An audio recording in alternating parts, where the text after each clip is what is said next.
Hey guys, happy Friday and welcome to another episode of TGIF. So don't mind me. I was at another event earlier today. I'm hosting this like 90s explosion event in my hometown of Providence, Rhode Island, and they kept giving me drinks. So I just want to issue a disclaimer right now that I'm as buzzed as Funky Dineva is when he goes down to the bar with the Honda cars. So anyways, with that being said, welcome to TGIF. Listen, we're going to go through a whole bunch of hot topics and all that's trending, all the stuff that you little shady people on Instagram are talking about. So without any further ado, let me introduce my fabulous co-host. Okay. Please welcome multimedia personality and talk show host, Funky Dineva. Why is that still funny? What's going on, Claudia? Hey, boo. And please welcome brand strategist and OnlyFans thoughts, Al Reynolds. What's up, Claudia? Hey, how you doing? How was y'all week? It was long. Long and hard? Ooh, put away wet. You starting already. Long and hard and put away wet. My weekend was a drunken blur. So I saw you got your Instagram page back and you got Kenny on your Instagram page. Now, Kenny is the reason why your Instagram page got shut off because I believe you posted him on your page, busting it wide open. And then I saw him on your page with the waist trainer on, but the waist was refusing to be trained. Yeah, everybody loves Miss Kenny. And she loves when she get a couple drinks in her, she loves rolling what I call her kiki down to the bar all on the ground. And this just created this whole comedy series because Howie, the bar owner, is just completely disdains Kenny rolling around on the ground, running off the customers. But Kenny does not care. He puts on full burlesque shows and the people on social media love it. And here's a fun fact. Because of my Instagram, a casting director reached out to me, saw Kenny, and actually cast Kenny in the City Girls video. What? That. Wow. So you never know where being your authentic self will get you. He's in the City Girls video jobs and has a talking part, a speaking role, and everything. What? Shout out to Kenny. So Al and I are planning on visiting Funky Dineva in Miami. So we're gonna plan a weekend. It's either gonna be Miami or maybe a Vegas weekend, or maybe both. Mm-hmm. So I gotta meet Kenny. I gotta meet Kenny. Make it happen. I will make it happen. Now, Al Reynolds, how was your week? Listen, my week was way too long, working way too hard, but we got through it and I'm gonna turn up this weekend. I need it.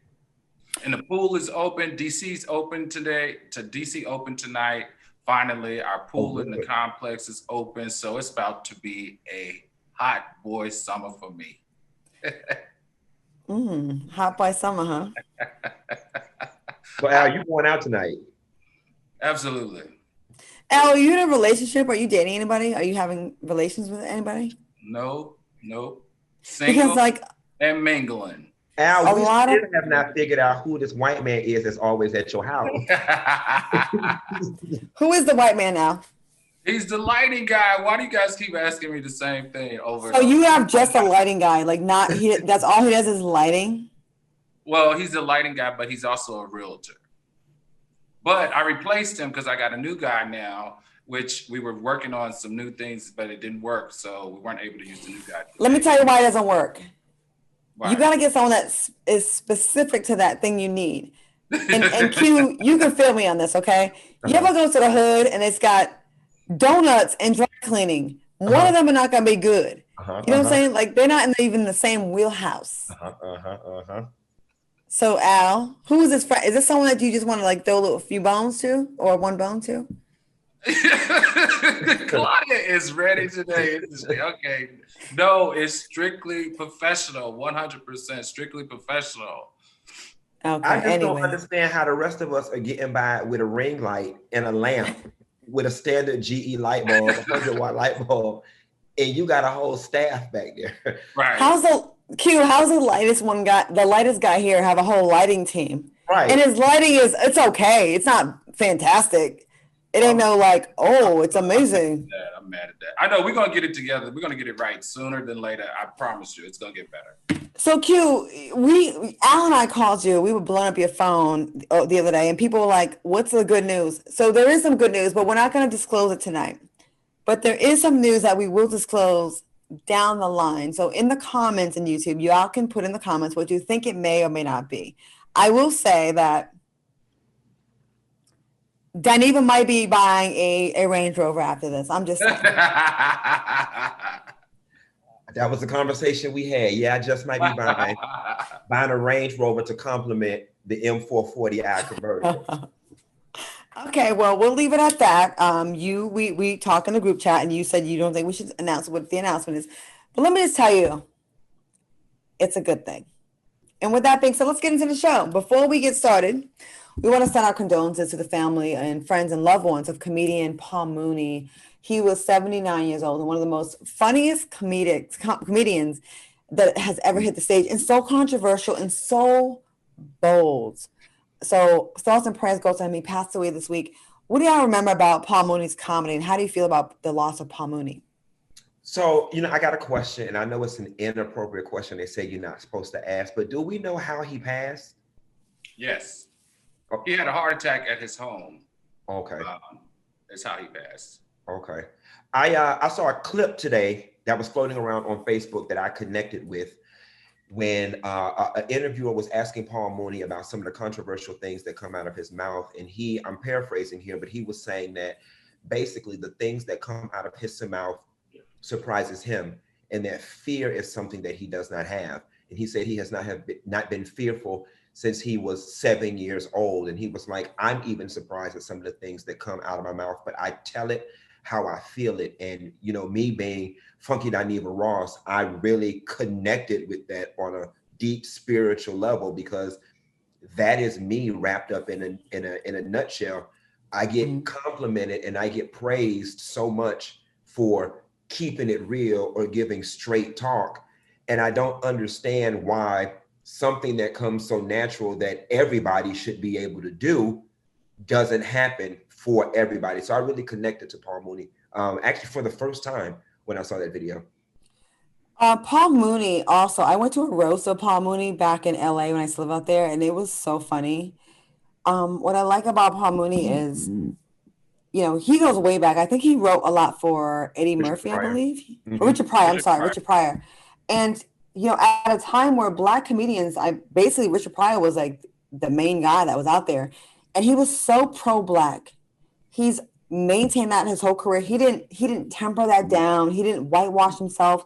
He didn't ease up off the gas. He kept the same energy his entire career. And he went hard for Black America. And I really want folks to really take a moment to respect that, because in this business, when you start getting to a certain level, people want to maybe you shouldn't say this, shouldn't say that. The big wigs are looking. He gave 0 FUXs. And I love how committed he was to his position. That's what I got to say about Paul Mooney. Let me tell you how great Paul Mooney was in my mind. Remember, Paul Mooney went from being a ringmaster in a circus. That was his job when he moved from the East Coast to the West Coast in Oakland. So he went from being a ringmaster at a circus, and it was being that ringmaster at the circus that got him the writing job for Richard Pryor. Now, the most exciting thing to me that I think about when I think about him, he was also a writer for Red Fox. He did Sanford and Son. He was a writer for Eddie Murphy. He wrote for In Living Color. He wrote for The Chappelle Show. He discovered and gave opportunities to people like Robin Williams, Sandra Bernhard, Marshall Warfield, John Witherspoon, and Tim Reed. This guy is a culture curator. And this guy arguably is one of the most, I would say, brilliant people in the comedy game. Unfortunately, like you said, some of his brashness was taken out of context. He was just a brilliant genius, and he's done a lot of great work. And you asked the question, you said, what do you remember him by? I remember him by In Living Colors, Homie the Clown. You remember that? Y'all remember Homie the Clown on In Living Color? He was actually the person that came up with that character for Marlon Wayans. He's hilarious.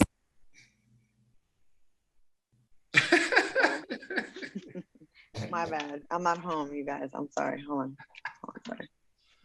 Lord, Claudia this is. had way too many podcasts. Yeah, we're gonna say rest in peace.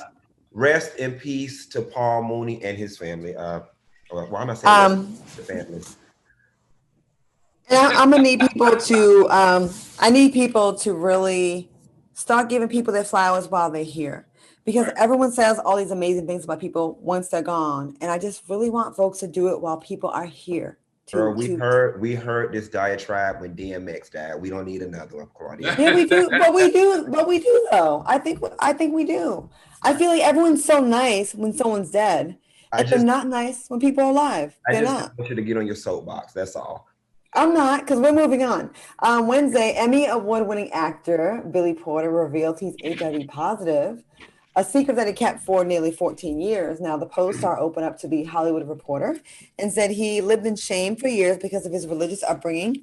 He told the magazine, HIV positive, where I come from, growing up in the Pentecostal church, was a very religious, I was in a very religious family, and they thought about it as God's punishment. Do you think Billy Porter's honesty will break the stigma and shame around HIV in the Black community? Or what do you feel about this? I mean, he's beloved, but to come out with this and to know, I had no idea he's been living with this for 14 years. Well, I mean, no, I don't think anyone did. And at the end of the day, somebody's health status, whether it be asthma, HIV, or mesothelioma, is really nobody's business. But I do commend him. And to answer your question, I definitely do think that it will help lend itself to changing the stigma around HIV and AIDS, especially when you talk about somebody who is an Oscar away from an EGOT. You know, there's so many misconceptions that people with AIDS or HIV, they look away, or they're promiscuous, or they're poor, or they're on heroin, and so on and so forth. And this definitely lends itself to breaking that stigma. And it may also help other people join him, because he's not the only one in Hollywood. He's not the only one. He's not the only one in my apartment building. He ain't the only one in our families. You know, we come in contact with people who are HIV positive every single day of our lives. And I think that, you know, he was very right in terms of the stigma surrounding it, especially being his age, because people did treat you differently. I have a story I'll never forget. I had a cousin who in the 90s, you know, contracted the virus. And I'll never forget, him and his mom came to my house. He was in a wheelchair. He was in the last stages, and he wanted some water. And I went and got him a glass of water. I was a preteen. And I'll never forget, my mom scolded me in the kitchen for giving him one of our real cups. And she was like, why didn't you give him a plastic cup? You know what I'm saying? And when they left, she threw the glass away. You know what I'm saying? And so it's reasons like that, the ignorance surrounding the virus, the misinformation, why people hold that type of information, because they see how people have been treated. And I commend Billy for doing that, because it's not easy in the world that we live in. Thank you for sharing that story. I think it's important. I mean, what's mesothelioma exactly? I don't know what it is, but I know they got a class action lawsuit. You can call Morgan and Morgan and get you $20 million if you got it from the baby powder. Or I think the baby powder giving people mesothelioma.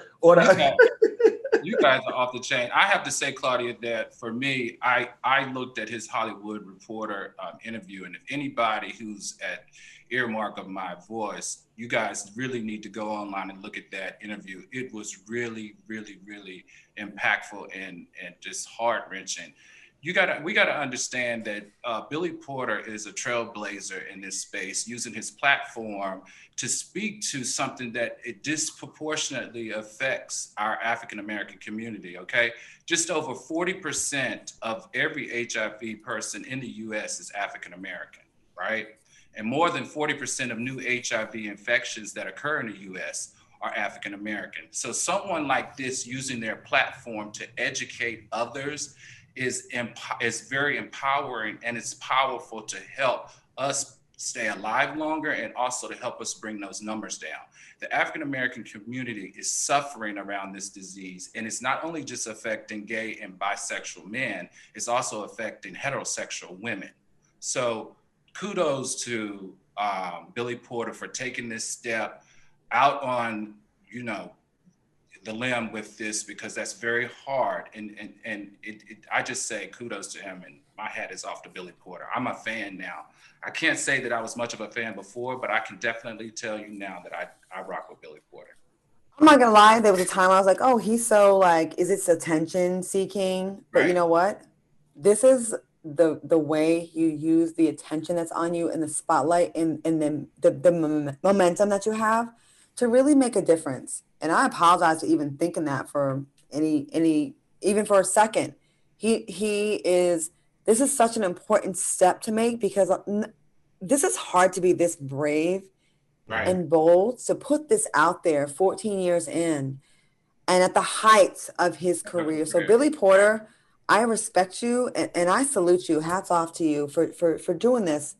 And we appreciate you. So we're going to take a quick break, and we'll be back with more TGIF when we return after this break. Welcome back to TGIF. All you people in the YouTube comments, I see you. Okay. Anyways, we've been looking forward to the show all week. You need a Wendy's chili. Your ass is over there 3 sheets for the damn Wendy's. She needs some crackers. Somebody get up. Get up soda water. I don't have any soda water. Claudia people. You need some coffee or something. I'm in Rhode Island. I haven't been out here in a while, and I'm just like so happy. Like, a lot of good things are happening right now. Anyways, let's get on to the show. Okay, Russell Simmons. We haven't heard about him in a while, ever since he fled the country and went to Bali. He's suing his ex-wife, Kimora Lee Simmons. He's accusing her of stealing his stock shares to pay her current husband's bail in a money laundering case. What do y'all think about this? And are you surprised that Russell's suing his ex-wife? And who knew that all this was going on? Did y'all know? So, this is one of those situations where we definitely gonna need Al and his expertise from them 40 jobs he done had to break it down for us, because I'm not understanding if they're his, how she has access to it. So I need some understanding on that part. And the second thing about it is, Kimora must be slipping on her pimping, because she normally mess with men who are coined. You know what I'm saying? Like the men she mess with normally don't need her money, and damn sure don't need Russell. So Al, explain to me how this is even possible. Okay, I got you, Q. All right, guys, listen. And Q, you're right. She is always with someone who is coined. In fact, her husband right now is the chairman of Goldman Sachs in Asia. All right. Ooh. And so unfortunately, though, he pled guilty to money laundering and foreign bribery because he made $200 million in a development deal. Now, when he pled guilty, he paid back $43.7 million as part of the settlement, right? So the issue here is, in this particular case, you're right. There's no way she could have stole any stock from him or any stock options or anything from Russell. This is a poor play in PR, if you ask me. Number one, he just came off of the heel of not only a federal investigation domestically, but an international investigation. So as you know, everything that he does financially has to have every I dotted and every T crossed. I think Russell made a poor attempt of trying to bring this up to, like they said, and as you saw, her lawyer commented, was a smear campaign against her and a smear campaign against her husband, because they're going through some issues, and obviously he is facing more time and more fines.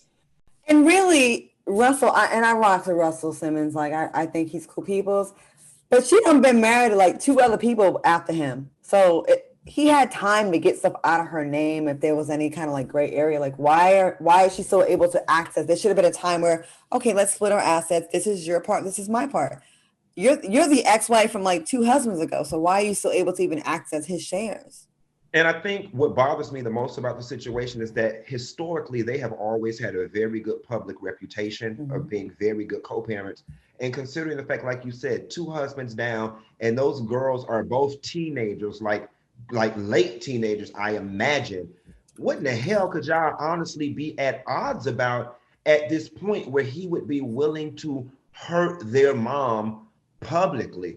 Like, did the white man cuss Russell out at Thanksgiving and not invite him to the house? I mean, I'm not understanding because I swear Kimura's marriages used to be her, the husband, and Russell. Like all three of them were married together. Right.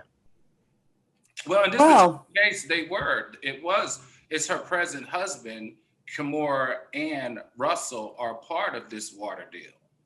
It was the three of them that probably did some type of position play, a large position play. Obviously, he said, a couple of million, right? Several million. So I think it is the tying of all of their assets and monies together. And she's always kind of brought him along and offered up opportunities because obviously they have kids together.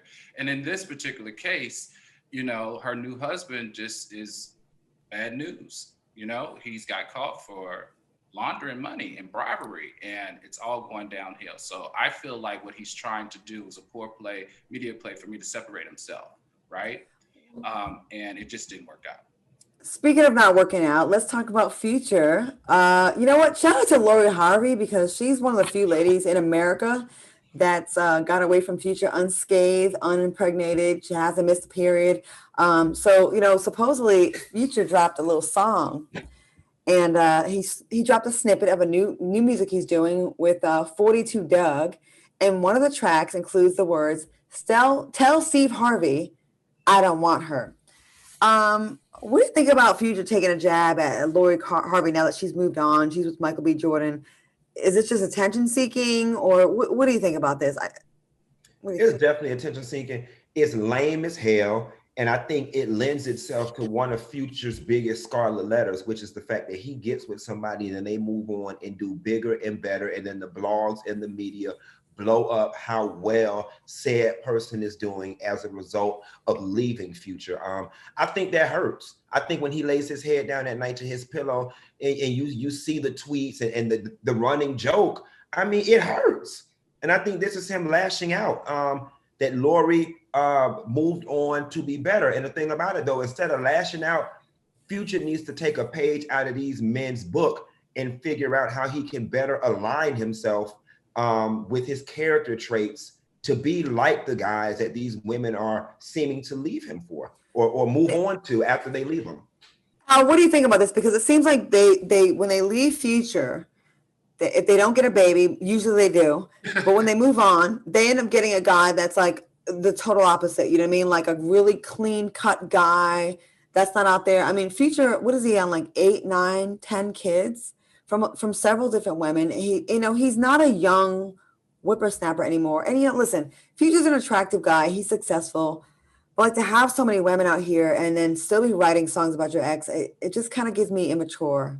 Well, I'm gonna tell you, I don't think this has anything to do with Laurie Harvey, in my personal opinion. I think that was directed specifically to Steve Harvey, because Steve Harvey has gone on interviews and have said that he questioned her relationship and the guys that his daughter messed with, i.e. Future. However, when asked about Michael B. Jordan in the same interview, he said he can't find anything wrong with this guy. In fact, he's better. Now, this is the deal for me. Future's worth $45 million. Michael B. Jordan may be the sexiest or whatever awarded man alive, but he's not worth anywhere close to $45 million. Future has 23 top 10 hits, 95 songs, and 9 #1 hits. And 9 babies. And 9 babies. But in my mind, that dig was to Steve Harvey, because he's like, look, you can't compare me to Michael B. Jordan. I'm very successful. I'm wealthy. I'm at the top of the game in my industry, and I make a lot of money, and I'm worth a lot of money. And by the way, I don't want Laurie at all. That's my opinion. You know what? But listen, many athletes, and we've seen this happen time and time again, where they're at the top of their game, they got these $100 million contracts, $80 million contracts, $50 million contracts, and they let being just not being careful and having all these different kids by different women.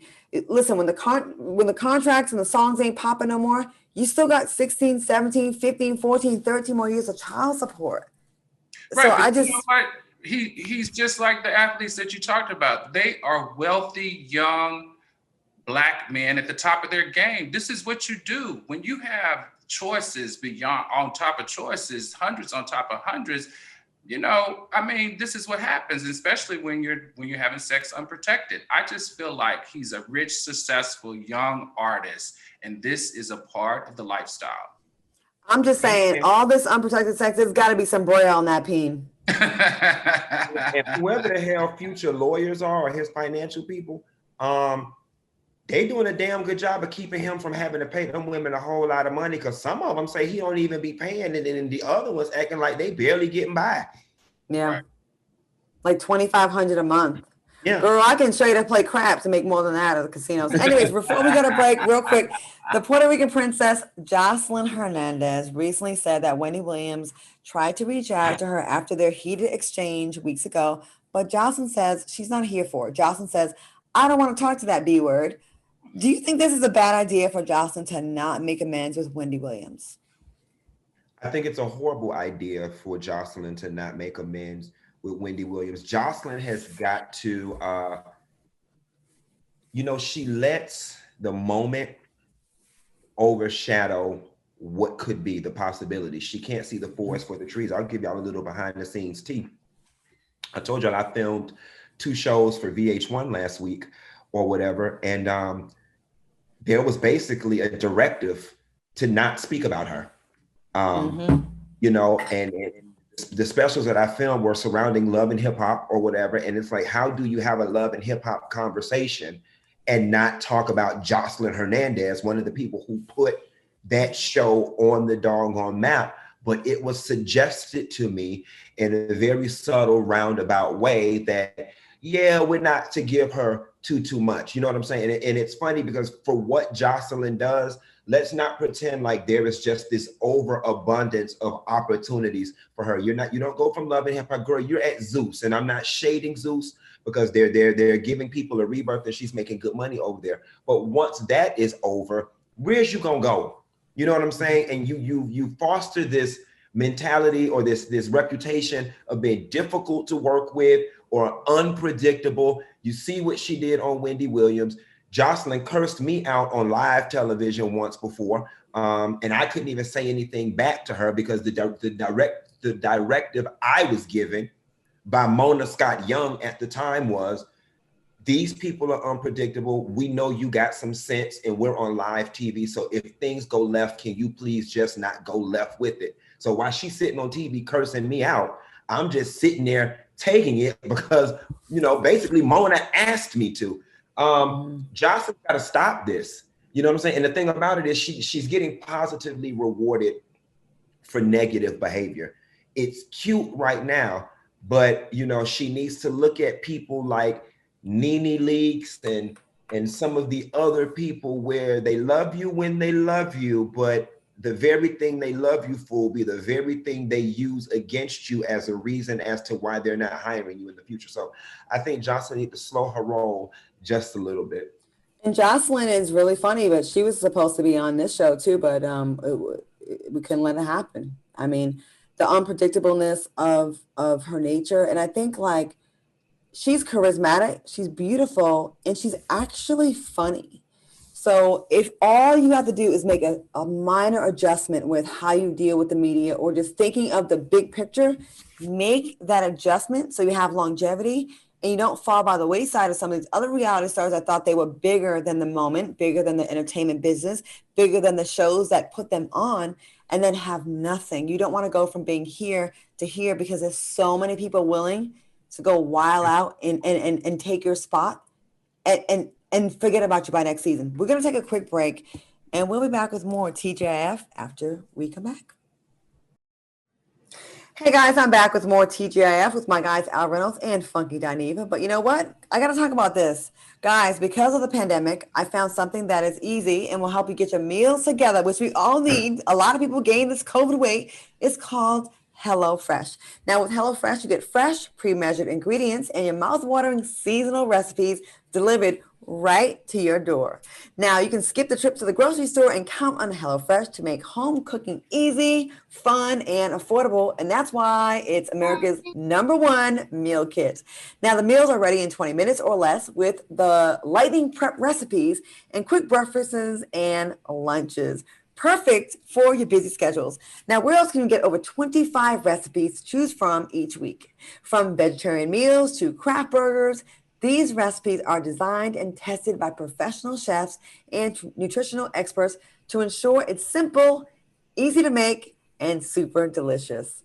I love to use HelloFresh on a Friday night after shooting TGIF because it's too late to go out and cook something from scratch, and they got it all laid out for us. Tonight, I'm making my fave, the firecracker meatballs with roasted green beans and some fantastic jasmine rice. It cooks in just 40 minutes and only has 780 calories. So that's a great meal, low calorie meal. So what are you waiting for? Go to HelloFresh.com/12T and use code 12T for 12 free meals, including shipping. We'll be right back. And I want to thank HelloFresh for sponsoring our episode of TJF tonight. We'll see you back in 2 minutes. Welcome back to TJF with my two favorite fellas I hang out with on a Friday night, Al Reynolds and Funky Donever. Now, before we went to break, Al, you didn't really get a chance to say anything about the whole Jocelyn Hernandez comment story, and lots of y'all in the YouTube chat had a lot to say. So, Al, what do you think about this? Listen, regardless of her challenges with the English language, I really like Jocelyn Hernandez. To be honest with you, I think she's street smart.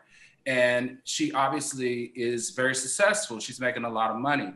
Now, does everything always come out of her mouth right? I don't think so. But I think the intent that she had when she was on Wendy Williams was on mark. I feel like it was just the messenger and how she said it that really came across brass and, unprofessional. She should have said it to Wendy off air. She should have said it to Wendy off air. You don't show up on somebody else's platform in which you're being booked to help promote your show, in essence, to put more money in your pocket and scold them. That's just not how it works. And it's a fine example of when keeping it real goes wrong. Yes, you can keep it real, but you don't scold nobody on their show. Well, it's so interesting, Q. I agree with that. But think about Wendy Williams' career. She did the exact same thing when she was in her 20s. Jocelyn's in her 20s, and she's feeling herself as an entertainer. And I feel like, she came, it looked to me that she came to that show with an attitude. Mm-hmm. First of all, she's not in her 20s. And this is the same thing that we do. We do this with Portia Williams and with Jocelyn. We make excuses for them and say, they're young, they're 20. She's like 30-something, closer to 40. Both of them are. And I feel like she's been around for a long enough time. She's got like 8, 9, 7 seasons on Love and Hip Hop. Like at this point, I get the first few years being green. I get the first few years like popping off at the mouth and saying stuff like that. But when you've got like this many years in the game, at some point, like you would think that there's been some kind of media training or some kind of like, listen, I know how you may feel about this woman personally, but this is the kind of Black media that's going to help people it's going to promote your show. Right. And again, I agree. Maybe taking Wendy to the side or having a conversation with her or saying, listen, Wendy, I'm not feeling how you may have said X, Y, and Z about me, which, by the way, is not even true. Wendy consistently has shown love and has complimented Jocelyn. So I feel like she was trying to get a moment, and I don't know. And it worked. We're talking about it now, and she set the internet, she set social media on fire. So I'm not, condoning it, obviously, but I do say, it did work, but you won't get another opportunity to create another moment. So that's the thing. You know what I'm saying? It's like, do you want a slow dime or a fast nickel? You know what I'm saying? And she chose the fast nickel. And stop thinking about just Wendy. Like beyond Wendy, then it's Jimmy Fallon. There's a bunch of other shows you can get on that are watching all these other shows. And I did Wendy, and then I went over to Jimmy Fallon. And like, you want to be able to elevate and go to all the shows so they can all promote your show. The object here is to get the most amount of eyeballs on your show, on your network, so you can just increase your paycheck. Anyways, moving on. Jocelyn, I think you're funny. I think you're beautiful, actually. But like a little bit of media training, because like, what are you fussing with talk show hosts for? Like, check her off camera and then move on. Okay, moving on.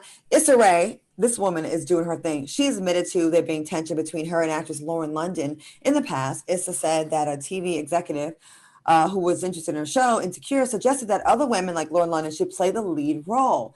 Issa was not happy with their feedback, and that made Lauren uncomfortable. Issa said that Lauren's partner, the late Nipsey Hussle, got them to talk it out, and the women bonded over the issue. That's, you know what? Everybody that I know that knows Nipsey says nothing but amazing things about him and about how great of a soul this man was. So kudos to him for making the type with him, with Lauren London and Issa Rae. Can you imagine Issa Rae? Can you imagine, I'm sorry, Lauren playing Issa's role on Insecure? Absolutely not. Absolutely not. And No? I think that when it comes to this beef, I'm glad they squashed it, but Lauren really needed to go sit her ass down somewhere. You know what I'm saying? Now I get it. The show blew up, and I think Lauren was looking at it like, dog, that could have been me, and she threw salt on my name, or she blocked me from getting the role. But if you really take an introspective look at yourself, Lauren, you were not right for this part. And Lauren says that her and Issa sat down and they spoke for 2 hours.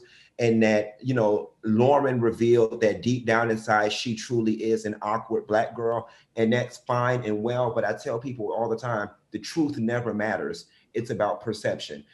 Lauren London, you give head cheerleader, most popular girl that all the athletes and the quarterback is after. That's what you give. You know what I'm saying? Whether it's the truth or not about how you feel, you don't present as the awkward Black girl. You're the pretty girl that's the head cheerleader that all the girls want to be like and all the athletes are chasing. That is what you give. You weren't right for the role.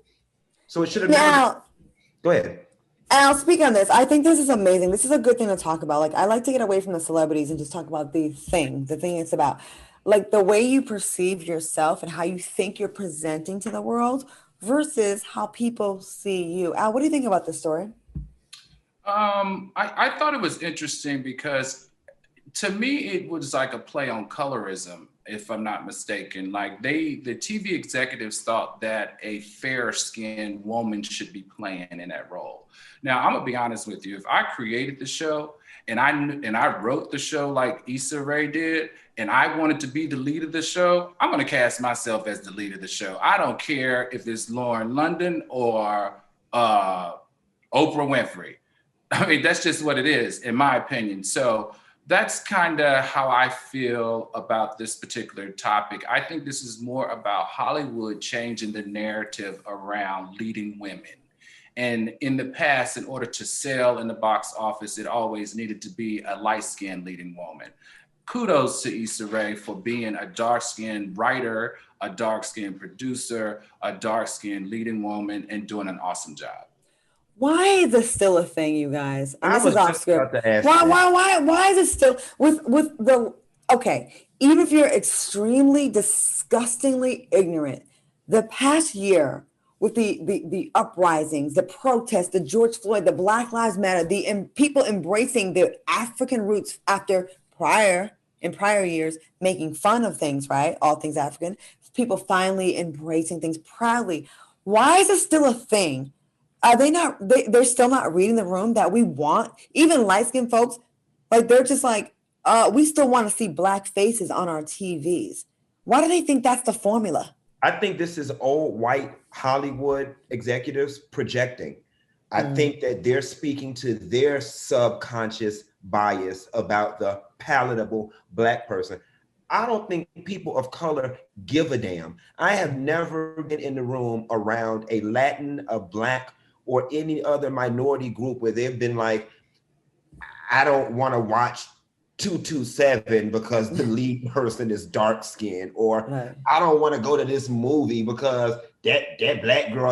Like, I've never heard that before. It's never been a conversation. It's never been a thought. I don't know a one person in my sphere of influence who has not picked up a product or went and saw a movie or anything because of the color of the person's skin. So I don't know who this, the only thing I can fathom that this is an issue to is white people. The problem is white people making television, making decisions for black people without a black person on the board, on the panel, in the production, in the positions of power, and making these silly moves that we see clearly right through. I think it's silly, right? And that's why I commend people like Issa and Shonda for turning the industry on its head. You know, Shonda casting Viola Davis and Kerry Washington in like leading roles on like blockbuster series. Like she did that. What she's doing over there with Bridgerton and the Black Queen, what Issa did with the Love movie, you know what I'm saying? And I think Issa's beautiful, but she's not the traditional beauty that we've come to see from Hollywood. And I love the fact that she's coming in with her awkward self, her non-traditional beauty, and saying, people who look like me can be leading actresses as well. We can carry shows. Dark-skinned Black people can do love comedies, romantic comedies. I love how they are just challenging Hollywood with all these old, outdated, antiquated as norms, as well as challenging the Black community. I can't wait.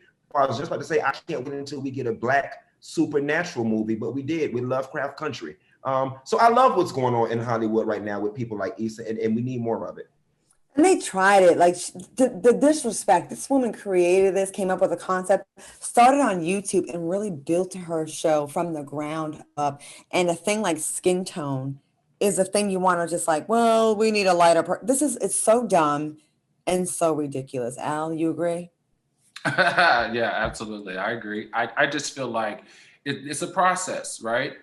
You saw how long it took not only America, but internationally to accept the Black Lives Matter movement, right?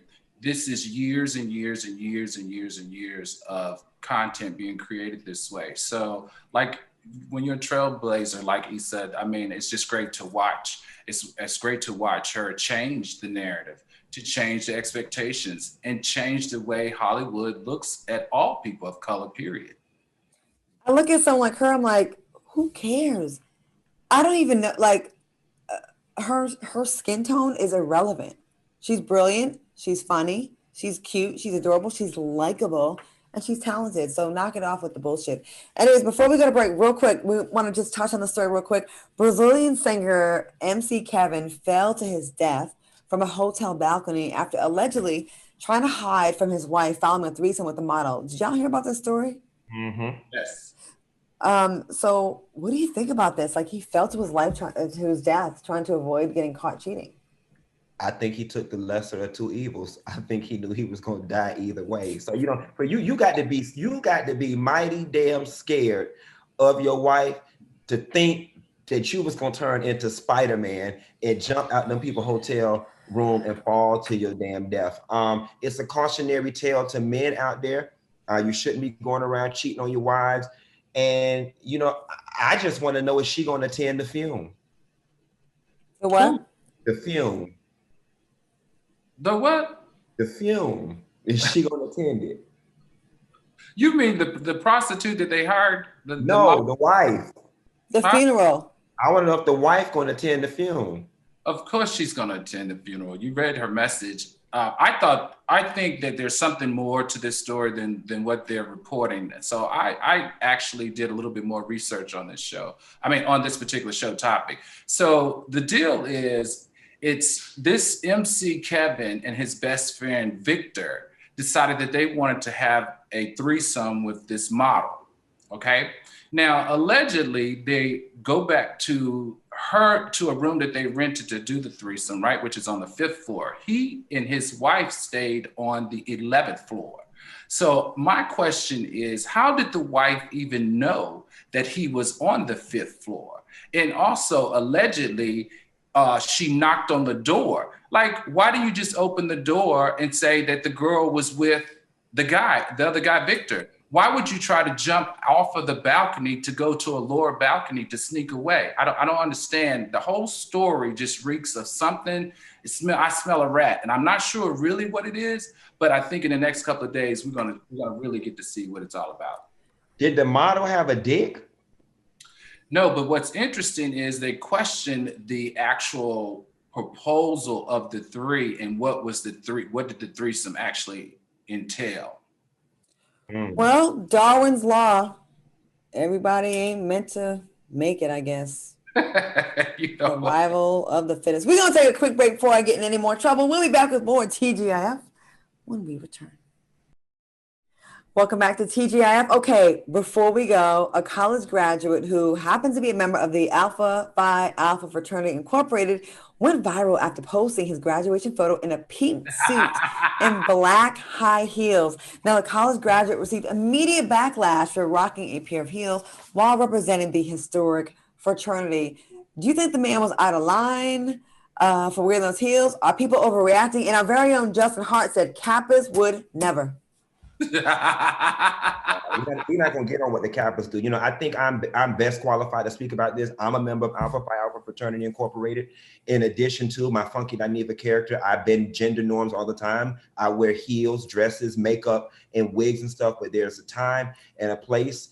This is completely wrong. It's inappropriate. I've been reading through a lot of the comments, and the people who don't seem to understand it are the people who are not Greek. When you sign up to be a part of a certain organization, there's just a certain uniform, a certain protocol, a certain way you're supposed to carry yourself when you are representing that organization. A lot of people who don't know about Greek life were saying things like, well, he wasn't at an Alpha event. It does not matter. He was representing the organization. You signed up to be in these people's stuff, and you are to adhere to the standards that they set in order to be a member of their stuff. I go into deep detail about this on my YouTube channel if you want to hear more. But Al, as a Kappa, I'm curious to know what you think. You know, I was just glad it wasn't one of my brothers that were caught in the heels. But you know, I'm the reason why I'm chuckling is in my family, my brother is an Alpha. So when I saw this was fuel for the fire, right? It was like I went in on him hard, like A5. But no, I agree with you 100%, Q. And that is a part of the membership and being a part of that bond. It comes with a responsibility. And I think in this particular case, he exercised irresponsibility. Well, fellas, we are out of time. Thank you so much. I want to thank my co-hosts Al Reynolds and Funky Dineva. Thanks for watching us. You can catch us each week at our new time, 10 p.m. Eastern, 7 p.m. Pacific. Stay tuned. The Tammy Mack Late Show is up next, but first, Foxhole's Deals is up next. We will see you next time. Bye, fellas. Bye.